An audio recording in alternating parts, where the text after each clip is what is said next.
repolyo na karamihan po ay nanggagaling ng Baguio City. 50 pesos po ang bawat kilo nito mula sa dating 40. Samantalang ang talong ay stable pa rin sa kanyang presyo na 40 pesos bawat kilo. Mula po rito sa Mega Q-Mart, mamaya ihatid namin sa inyo ang presyo po ng ilang pa mga bilihin na medyo nagkaroon ng bahagyang pagtaas at alamin din natin talaga nga bang makakaapekto sa presyo nito ang pagtaas ng mga produktong petrolyo at meron din ho tayong makakapanayan para malaman ano yung mga alternatibo natin doon sa mga produkto na nagkakaroon ho ng pagtaas sa presyo. Mula po rito sa Mega Q-Mart, back to studio po tayo. Alright, maraming salamat, Susan Enriquez. Pasadahan na natin ang aksyong balita sa umaga ito. Narito na ang ating Ronda Reports.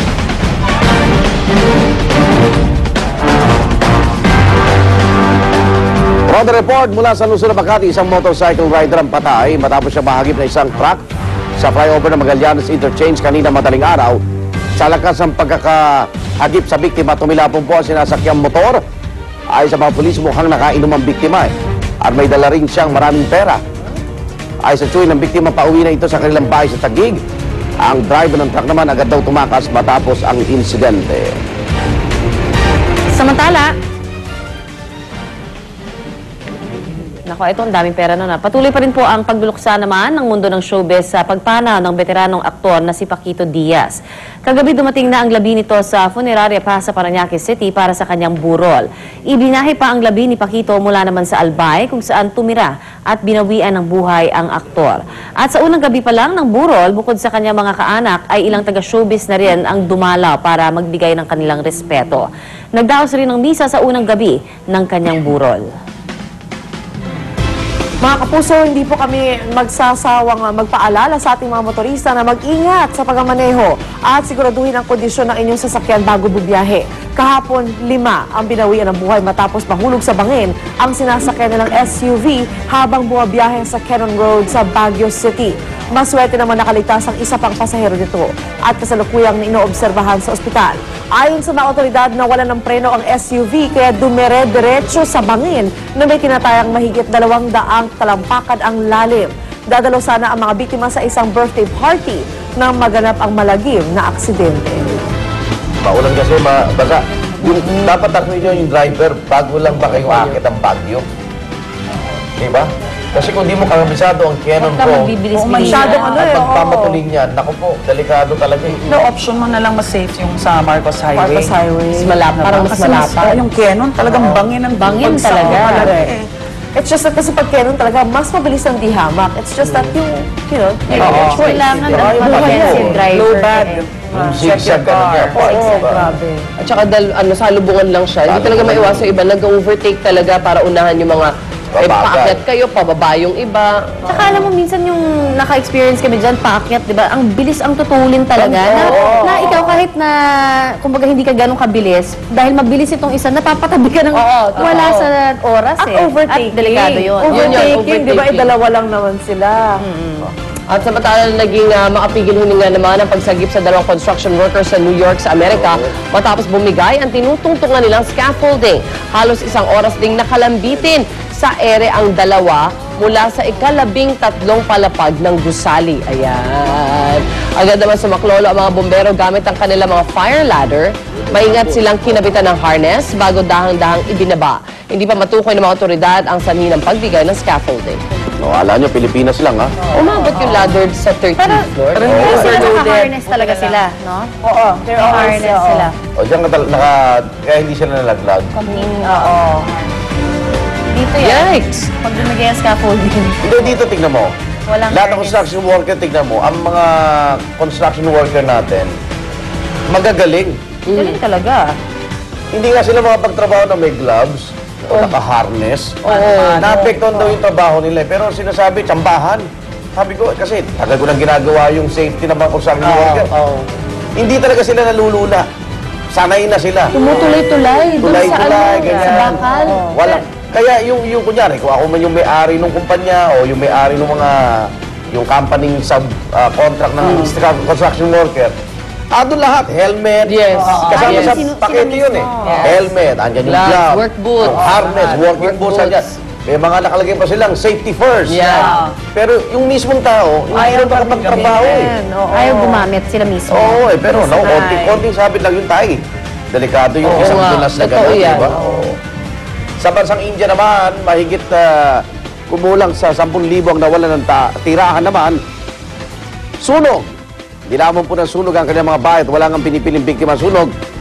Dahil kabilang sa nasunugan, yung Islam Dog millionaire actress at Screen Actors Guild awardee na si Rubina Ali.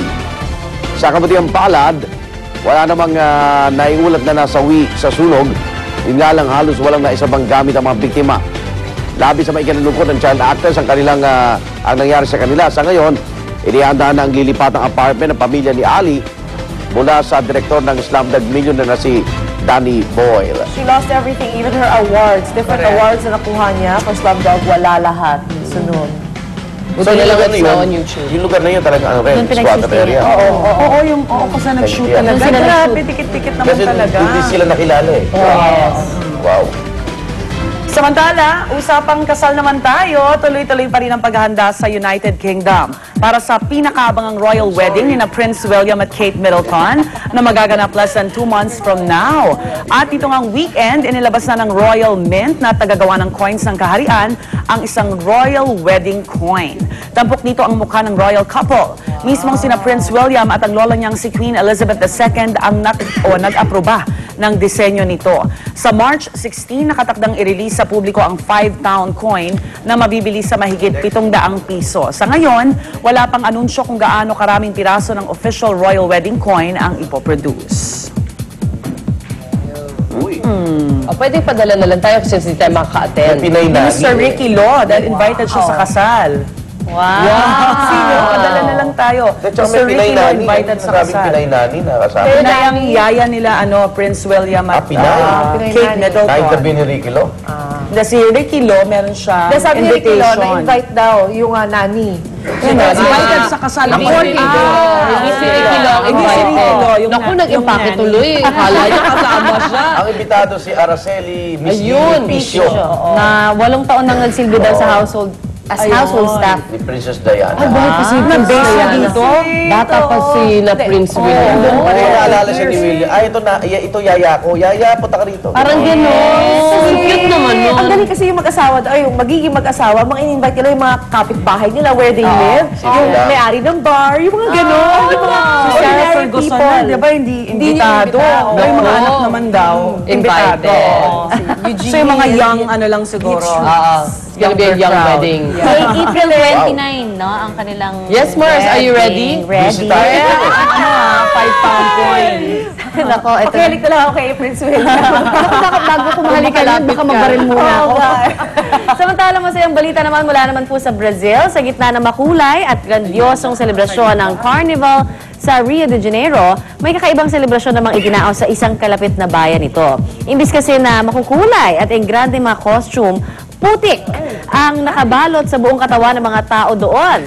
Literal silang nagtampisaw sa putikan at sinadya talagang balutin ang kanilang sarili sa putik mula ulo hanggang paa. Taong 1986 nang simulan ang parada ng mga taong putik. At mula nang idaos ito, malaki ang paniniwala ng mga taga roon na naging malaking tulong ang mud parade para mapreserba ang kagandahan ng kanilang mga beach. Ayun, ayun, Hindi ko ayun. na-gets yung connection, ha? Oo nga, pero Okay. parang masaya naman Masaya, oo. Mukhang masaya naman. Parang mga pork at mga baboy, di ba? Baka-leksyonin na kayo, ha? Ingat. Kalabaw. Kasi baboy di umikot-ikot sa mud, di ba? Oo, sa mud. So, reminds me, yeah. Hindi, yung mga maniniwala may epekto sa skin. Yeah, That's why mud facials, di ba? Mud facials. Ganda yan. At balita showbiz naman tayo at ginunita kahapon ang ikalawang death anniversary ni master rapper Francis Magalona. Isang misa ang isinagawa sa Loyola Memorial Park sa Marikina City na pinangunahan ng pamilya ni Francis M. at ilang malalapit na dabarkads niya sa Itbulaga. Nitong Sabado, itong isang special tribute ang inialay ng noontime show para sa yumaong TV host at rapper. Bubuhos ang emosyon ng inawit ng mga malalapit na kaibigan ni Francis sa music industry ang ilang hit songs ng master rapper. At maging ang pamilya ni Francis na kasama rin sa pagkanta ng hit song niyang Kaleidoscope World. At para lalong maging makabuluhan ang pag-aalala kay Francis M., isang blood donation activity ang sinagawa ng Itbulaga sa Broadway Central. Pag-amin naman ng dalawa sa mga anak ni Kiko na sina Maxine at Elmo Magalona,